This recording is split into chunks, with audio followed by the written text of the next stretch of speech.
नमस्कार। आप सभी का गवर्नमेंट कॉलेज सूरतगढ़ में बीएससी थर्ड ईयर की क्लास में हार्दिक स्वागत।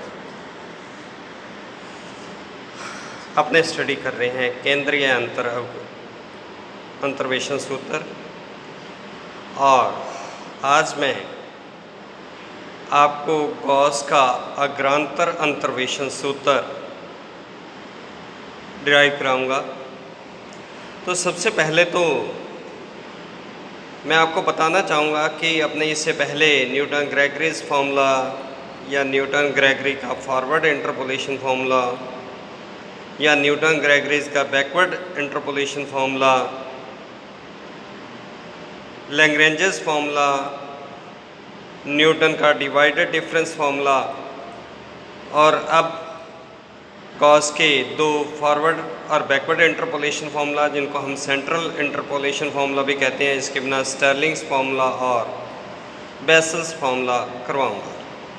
तो इनका प्रयोग कब और कहाँ करना है, तो मैं उसके लिए आपको एक एग्जांपल देता हूँ कि जैसे अपने पास देखिए x के मान दे रखे हैं 2, 4, 6, 8, 10, 12, 14 और इनके कॉरेस्पॉन्डिंग fx के मान दिए गए हैं। अब जिस मान पर आपको अगर समान अंतराल है, मान लीजिए आपसे कहता है कि x = 3 पर या x = 3.5 पर fx का मान ज्ञात कीजिए, तो अपने क्या करना है कि गॉस का न्यूटन ग्रेगरीज फार्मूला प्रयोग में लेना है। यानी कि जहाँ से डाटा शुरू करते हैं आप, अगर जिस वैल्यू के संगत ज्ञात करना है आपने मान, वो है टुवर्ड्स द बिगनिंग है कि 2 से 6 के बीच में है किसी वैल्यू, तो अपने क्या करेंगे फॉरवर्ड न्यूटन ग्रेगरीज फार्मूला। और अगर लास्ट में 12 से बड़ा 14 से छोटा इसके आसपास हो तो अपने बैकवर्ड इंटरपोलेशन फार्मूला न्यूटन का प्रयोग में लेते हैं। लेकिन अगर आपके पास मान मिड वैल्यूज़ के आसपास है, जैसे 7, 7.5, 9.5, इस तरह के वैल्यूज़ के कॉरेस्पॉन्डिंग x के आपने fx को ज्ञात करना है, तो फिर हम जो केंद्रीय अंतर्वेशन फार्मूले 4 मैं अभी करवाऊंगा आपको, तो उनका प्रयोग में लेना है समान अंतराल के लिए। असमान अंतराल के लिए मैं पहले ही बता चुका हूँ कि हमारे पास दो ही सूत्र हैं, या तो लैग्रेंजेस फार्मूला या गॉस का या फिर न्यूटन का विभाजित अंतर्वेशन सूत्र। तो आज मैं गॉस का फॉरवर्ड इंटरपोलेशन फार्मूला प्रयोग में लेंगे। तो इसमें फिर से एक बार मैं फार्मूला ड्राइव करने से पहले कि मान लीजिए आपके पास x के मान है 2, 4, 6, 8, 10, 12, 14 और इनके संगत fx ज्ञात किया हुआ है, तो सबसे पहले आप u एज्यूम करेंगे x - x0/h। h अंतराल होता है। x0 किसे एज्यूम करना है? न्यूटन ग्रेगरीज फार्मूला में तो जो वेरी फर्स्ट वैल्यू होती थी वो x0 होती थी, तो इसमें जो मिडल मोस्ट वैल्यू होगी, अगर तो ऑड नंबर ऑफ डाटास हैं तो मिडल मोस्ट ही आ जाएगी, अगर इवन नंबर ऑफ डाटास हैं तो आपके पास दो वैल्यूज़ हो सकती हैं n/2 या n/2 + 1th वैल्यू। तो उन दोनों में से किसी एक को आप x0 या a एज्यूम कर लेंगे, तो फिर u क्या आ जाएगा, उसके संगत 0 आ जाएगा। जैसे मैंने यहाँ पर x0 8 को माना है, तो x - x0 कितना है 8 h कितना है 2। तो जब x = 8 है, x0 भी 8 है, तो 8 - 8/2 0। उससे पहले x कितना है 6 - 8/2 -1 एंड सो ऑन। इसी प्रकार से नीचे की ओर जाएंगे तो +1। तो सबसे पहली चीज़ तो आपने u कैसे एज्यूम करना है, तो अब मैं आपको बताता हूँ कि मान लीजिए आपके पास u के मान दिए गए हैं -3, -2, -1, 0, 1, 2, 3, 4। उनके संगत fx या yu एक ही बात है, वो मान दिए गए हैं y -3, y -2, y -1, 0 एंड 1, 2, 3। यहाँ u है x - x0/h। तो सबसे पहले मैं न्यूटन ग्रेगरीज का सूत्र लिखता हूँ। वो सूत्र क्या था? yu = y0 + uc1 Δy0 + uc2 Δy0 + uc3 Δy0 and so on. अब मैं यहाँ पर क्या करूँगा, जो सब्सक्रिप्ट है एक पर्टिकुलर स्टेज के बाद सब्सक्रिप्ट 0 को -1 में, फिर -1 को -2 सब्सक्रिप्ट में कन्वर्ट करता जाऊँगा। तो सबसे पहले मैं डेल्टा 3y माइनस 1 लिखता हूँ। तो डेल्टा 3 को क्या लिख सकते हो, delta 2 into delta of y minus 1, और delta of y minus 1 delta of F x होता है F X plus H minus F x, और u के मानों में अंतराल कितना है, 1 है। तो ये कितना आ गया, delta of y minus 1 means y0 minus y of minus 1।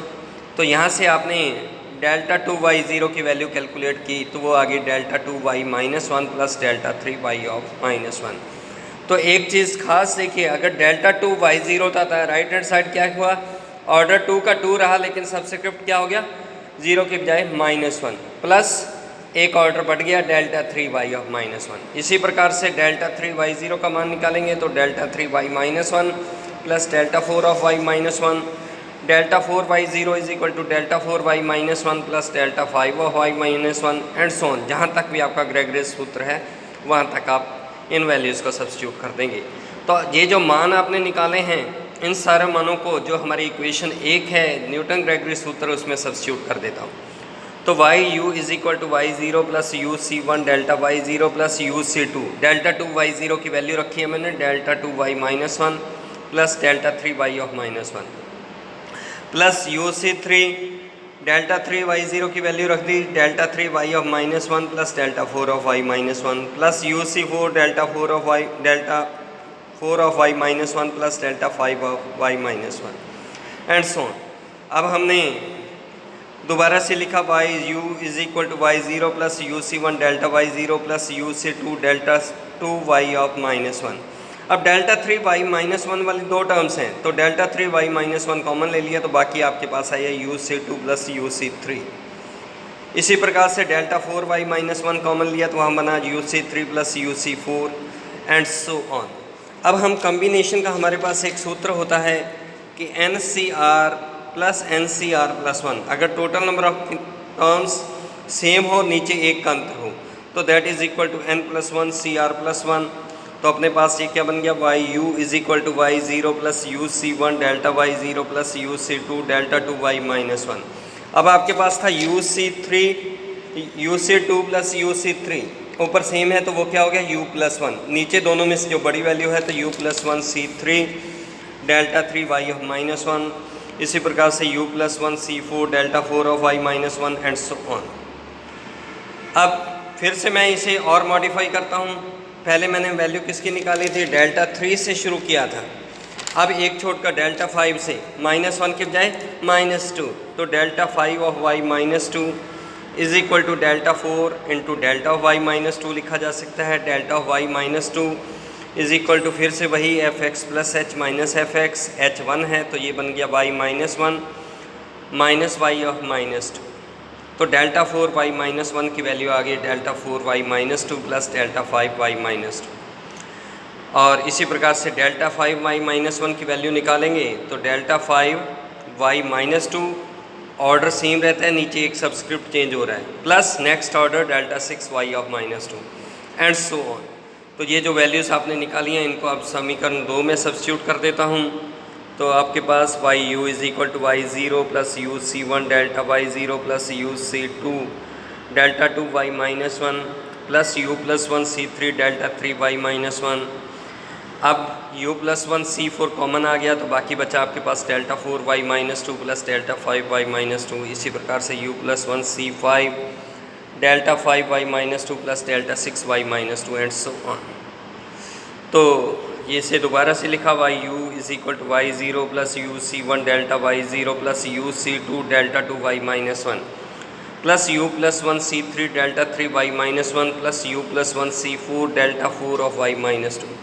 अब डेल्टा 5y माइनस 2 वाली दो टर्म्स हैं तो हमने लिखा U plus 1 C4 plus U plus 1 C5, bracket के अंदर डेल्टा 5y माइनस 2 कॉमन आ गया था। इसी प्रकार से U plus 1 C5 plus U plus 1 C6 delta 6y of minus 2। तो यहाँ पर फिर से आप देखेंगे तो U प्लस 1 C4 और U प्लस 1 C5 ऊपर सेम है, नीचे एक अंतर है, तो इसे क्या लिख सकते हो U plus 2 C5 delta 5 of y minus 2। तो ये जो सूत्र बना YU is equal to y0 plus UC1 delta y0 plus UC2 delta 2y minus 1 plus U plus 1 C3 delta 3y minus 1 plus U plus 1 C4 delta 4 of y minus 2 plus U plus 2 C5 delta 5y minus 2 and so on. इस फॉर्मूले को हम कहते हैं Gauss का अग्रांतर अंतर्वेशन सूत्र। तो याद रखना बहुत ही आसान है, Y U is equal to Y zero, पहला Y zero as it is. यहीं से थोड़ा सा बैकवर्ड इंटरपोलेशन फार्मूला जब मैं करवाऊंगा थोड़ा सा यही इसी टर्म में फ़र्क आएगा। तो Y U is equal to Y zero plus U C1 delta Y zero. अब देखिए सब्सिक्रिप्ट ज़ीरो 2 बार आ गया है, तो कोई भी चीज़ 2 से ज़्यादा नहीं आएगी। यू अभी एक बार आया है, तो अगला लिखा हमने यू C2 डेल्टा 2, पहले सब्सिक्रिप्ट कितना था 0, तो उसे क्या किया, एक डिक्रीज़ किया delta 2y of minus 1 plus अब y माइनस 1 अभी एक बार आया है, तो इसलिए नेक्स्ट ऑर्डर क्या आएगा delta 3y of minus 1। u उससे पहले 2 बार आ गया था, तो u प्लस 1 C3, नीचे तो 1 2 3 इंक्रीज़ होता जाएगा, उसमें एक बार u चेंज हुआ करेगा, एक बार उसके अकॉर्डिंग। तो इस तरीके से हमने ये वैल्यूज़ लिख दी हैं। तो ये जो सूत्र बन रहा है इसी को हम कहते हैं गॉस का forward interpolation formula. Thank you.